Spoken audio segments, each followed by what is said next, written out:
నమస్తే, welcome to crime reporter. నేను క్రాంతి. విశాఖలో ఓ యువతి హత్య కేసు సంచలనం రేపుతోంది. అనూష అలియాస్ అనుష్క మృతి కేసు రోజుకో మలుపు తిరుగుతోంది. యువతి మృతి వెనుక ఓ టీడీపీ నేత ఉన్నారనే ఆరోపణలకు బలం చేకూరేలా ఆధారాలు బయటపడ్డాయి. టీడీపీ నేతను కాపాడేందుకు డైరెక్ట్గా ఎమ్మెల్యేనే రంగంలోకి దిగారని చెప్తూ ఆడియో టేపులను బయటపెట్టారు. ఎమ్మెల్యే సెటిల్మెంట్కు సంబంధించిన ఈ టేపులు విశాఖలో కలకలం రేపుతున్నాయి. విశాఖలో అనూష కేసు తీవ్ర సంచలనం రేపుతుంది. అనూష అనారోగ్యంతో చనిపోలేదని, హత్యకు గురైందని ఒక్కొక్కటిగా వాస్తవాలు వెలుగు చూస్తున్నాయి. ఈ వ్యవహారం బయటకు రాకుండా స్థానిక టీడీపీ ఎమ్మెల్యే సెటిల్మెంట్ చేశారంటూ మహిళా సంఘాలు పోలీస్ స్టేషన్ ఎదుట ఆందోళనకు దిగాయి.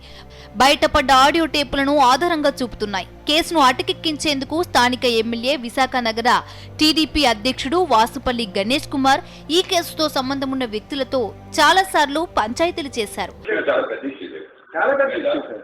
ఇది ఒక ప్రాణం మీద విషయం అర్థమైందా? పార్టీ కూడా ఏంటంటే ఏకల మీద ఖర్చు పెట్టే విషయం పార్టీకి.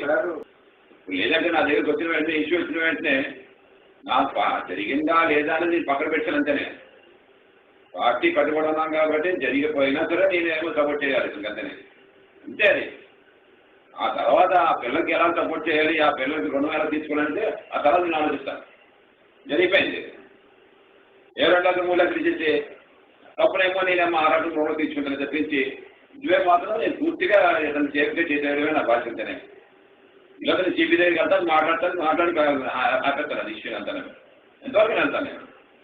ఆ పెద్ద ద్వారా నిలబెట్టండి, నిలబెట్టి పార్టీని కాపాడండి. అక్కడ ఎల్లాదిని కాపాడమని చెప్పట్లేదు, పార్టీని కాపాడండి. ఇది ఈరోజు ఎండ్ చేయండి, ఇక్కడితో స్టాప్ అంతేనే. ఆ పైకి వెళ్ళిన తర్వాత పూర్తిగా మారల్ సపోర్ట్ ఇవ్వాల్సిన బాధ్యత మీకు ఉంది.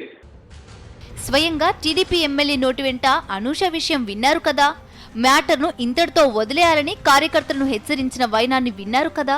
అసలు అనూష ఎవరు? అనూష ఉన్నట్టుండి ఎందుకు చనిపోయింది? హంతకులెవరు? అందుకు కారణాలేంటి? అసలు అనూష మృతి కేసుకు టీడీపీ నేతలకు సంబంధమేంటి? శ్రీకాకుళం జిల్లాకు చెందిన అనూష కొంతకాలంగా విశాఖలోని భూపేష్ నగర్లో ఉంటుంది. వార్డు టీడీపీ ప్రెసిడెంట్ అయిన ఎల్లాజితో అనూషకు పరిచయం ఉంది. గత నెల 24న అనూష మరణించింది. విశాఖలోనే జెండా చెట్టు వీధిలోని ఓ భవనంలోకి ఎల్లాజి తీసుకెళ్లాడని ఇక్కడి వారంటున్నారు. అప్పటికే తీవ్ర గాయాలతో రక్తపు మడుగులో అచేతన స్థితిలో ఉన్న అనూషను ఆటోలో తీసుకొచ్చి 2వ అంతస్తులోని చంద్రముఖికి చెందిన గదిలో నిర్బంధించాడని, కొద్దిసేపటికే అనూష అదే గదిలో శవమై తేలిందని స్థానికుల ఆరోపణ.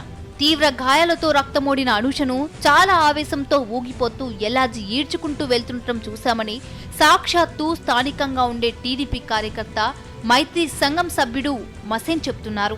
ఆమెలో ఎటువంటి అనారోగ్యం లేదు. మా మధ్యన గడిపిన పిల్ల. ఈ అమ్మాయి 24వ తారీఖు పూర్వం నుంచి మనకు కనపడకపోవడంతో ఇదైంది తప్ప ఆవిడలో ఎటువంటి అనారోగ్యాలు లేవు. అయితే ఈ ఘటనకి జరగక మునుపు కొన్ని కథనాలు వినిపించేవి. ఆమెని కంద్రపాలెం ధర్మానగర్లో ఉండే హిజ్రాల భవన్లో ఆమెను పెట్టి చిత్రహింసలు గురి చేయడమే కాకుండా ఎల్ఐజీలో హెచ్ఐవి ఉంది. ఆ హెచ్ఐవి బ్లడ్ని కూడా తీసేసి ఆమెకి ఎక్కించి ఇతర డాక్టర్లతోని హెచ్ఐవి వ్యాధిగ్రస్తురాలు అనేటట్టుగా ధ్రువపత్రాలు సృష్టించి ఇవన్నీ చేశాడు తప్ప ఆమెలో ఎటువంటి అనారోగ్యం లేదు. చలాకీ పిల్ల, ఒక మోడలింగ్ చేసిన పిల్ల తప్పిస్తే రెండోది ఏం లేదు. అయితే ఆ పోగా మరి రక్తపు మడుగుల్లో ఉంది.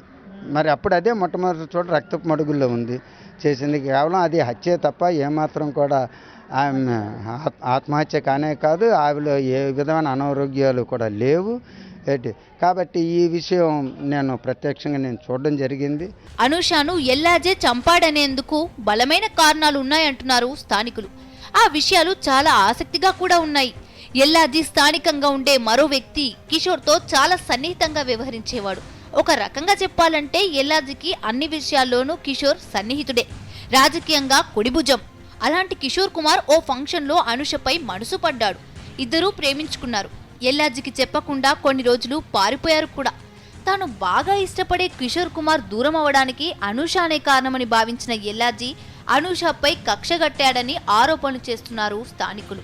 అడ్డు తొలగించుకునేందుకే అనూషను హత్య చేశాడని స్థానికుల ఆరోపణ. అత్యంత దారుణంగా అనూషను జెండా చెట్టు వీధిలోకి తీసుకురావటం తాము చూశామంటున్నారు. ఏమాత్రం కూడా ఆమె అనారోగ్యం చెంది మాత్రం మృతి చెందింది కాదని చెప్పగలను. ఇవాళ శవం మాయమైపోయినంత మాత్రాన నిజాలు ఎక్కడికి దాగవు.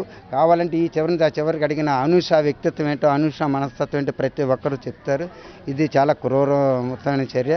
దయచేసి ఇటువంటివి రాను రాను పునరావృతం కాకుండా కాపాడాలని మీ ద్వారా పోలీసు వారిని కోరుతా ఉన్నాను. టీడీపీ నేతగా వార్డు అధ్యక్షుడిగా ఉన్న ఎల్లాజీ కొందరిని తన గుప్పిట్లో పెట్టుకుని వసూళ్లకు పాల్పడేవాడని ఆరోపణలున్నాయి. ఎల్లాజీకి టీడీపీ ఎమ్మెల్యే వాసుపల్లి గణేష్ కుమార్ అండదండలున్నాయంటున్నారు.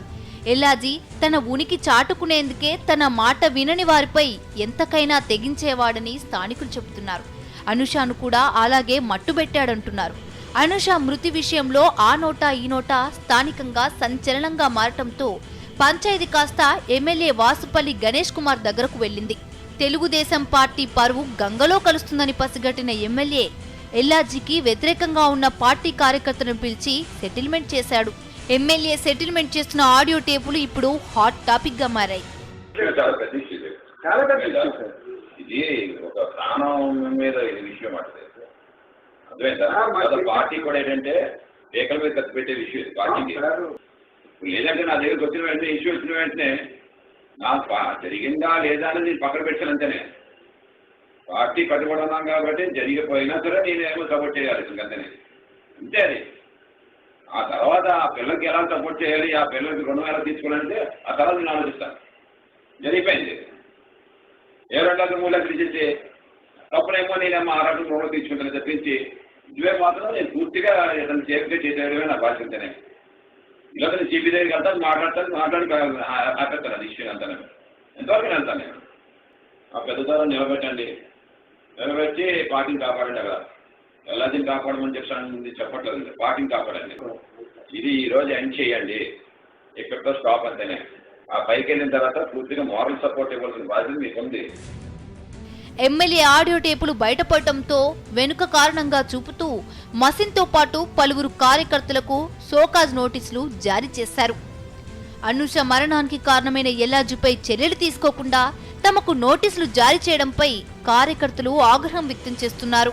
ఇదంతా నాతో పాటు ఉన్న బొడ్డు అప్పారావు, గద్దిపిల్ల అప్పన్న, మేము ముగ్గురం కలిసి ఇదంతా వెలికి తీస్తున్నామని ఆయన గ్రహించి మా ఎమ్మెల్యే గారి దృష్టికి తీసుకెళ్తే మా ఎమ్మెల్యే గారు మమ్మల్ని అక్కడికి పిలిపించి ఆయన ఇంతటితో ఎల్లాజీ విషయాన్ని చాలా పెద్దదిగా మీరు చేస్తున్నారట, అది బాగోదు, అది వ్యక్తులు ముఖ్యం కాదు, పార్టీ ముఖ్యం, పార్టీ మనుగడ కాపాడాలి, జరిగిందేదో జరిగిపోయింది, ఈ కథాన్ని ఇంతటితో ముగించేయండి, ముగించకుండా మీరు ఏదేమైనా చేయాలి అని అనుకుంటే ఇది మంచి పద్ధతి కాదు. నేను పోలీసు వారిని ఏ విధంగా నేను మేనేజ్ చేసుకోవాలో నాకు తెలుసు, పోలీస్ కమిషనర్ని ఏ విధంగా మేనేజ్ చేయాలో మేనేజ్ చేయగలను. మృతురాలి కుటుంబానికి 2 లక్షలు 3 లక్షలు ఇచ్చేస్తాను. అక్కడితో కథ సుఖాంతం అయిపోతుంది. తర్వాత మాత్రం లేని పని ఇబ్బందులు మీరు ఎదుర్కోవాల్సి వస్తుంది అని మాకు వార్నింగ్లు ఇచ్చే ధోరణిలో హెచ్చరించాడు. ఈ హెచ్చరికలు ఏంటో మాకైతే ఏమీ అర్థం కావట్లేదు. అనూష ఘటన ఎన్ని అనూహ్య మలుపులు తిరుగుతున్నా పోలీసులు మాత్రం మొదట కేసు నమోదుకు వెనకాడారు. ఎల్లాజీ అనుచరులు వచ్చి దాడి చేస్తారనే భయంతో స్థానికులు కూడా ఫిర్యాదుకు ప్రయత్నించలేదు. దీంతో ఈ వ్యవహారాన్ని స్థానిక మహిళా సంఘాలు టేకప్ చేశాయి. పోలీసుల తీరును తప్పుపడుతూ ఆందోళనకి దిగాయి. ఎల్లాజీ అక్కడి నుంచి అనూష్ని ఇంట్రోగేట్ చేయడానికి చిత్రహింసలు పెట్టినట్టు స్థానికులు చెప్తున్నారు. ఎందుకంటే గతం నుంచి కూడా అతను కెజ్రాల్ని ఒక రూమ్లోకి తీసుకొని వచ్చి తనకి మామూలు రోజు 1000 రూపాయలు 500 వాళ్ళ ఏజ్లను బట్టి ఇవ్వని వాళ్ళని అక్కడికి తీసుకొచ్చి కొరడాతో కొడతాడని చెప్పి అక్కడ చుట్టుపక్కల సుభాష్ నగర్లో ప్రజలందరూ చెప్పారు.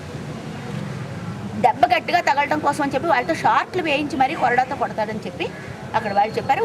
ఏడుపులు పెడబొబ్బలతోనే మా ఏరియా అంతా దద్దరిల్లిపోతూ ఉంటుందని. ఇంత దందా నడుపుతున్నటువంటి ఎల్లాజీ విషయం పోలీసులకు తెలీదా? ఈ దందా నడపడం ఎవరికి లాభం, ఎవరికి నష్టం? పోలీసులకు లాభం, ఎల్లాజీకి లాభం. కనీసం తినడానికి లేని స్థితిలో ఉండే ఎల్లాజీ 2010 వరకు అక్కడి నుంచి ఇప్పుడు కొన్ని కోట్లకు అధిపతి అయ్యాడంటే కేవలం ఇజ్రాయెల్ రక్తమాంసాల మీద అతను డబ్బు సంపాదించుకుంటున్నాడు. దీన్ని ఆపుతారా? ఆపరా? అనూష కేసు అనూహ్య మలుపు తిరుగుతుండడంతో పోలీసులు స్పందించారు. ఎట్టకేలకు ఎఫ్ఐఆర్ నమోదు చేశారు.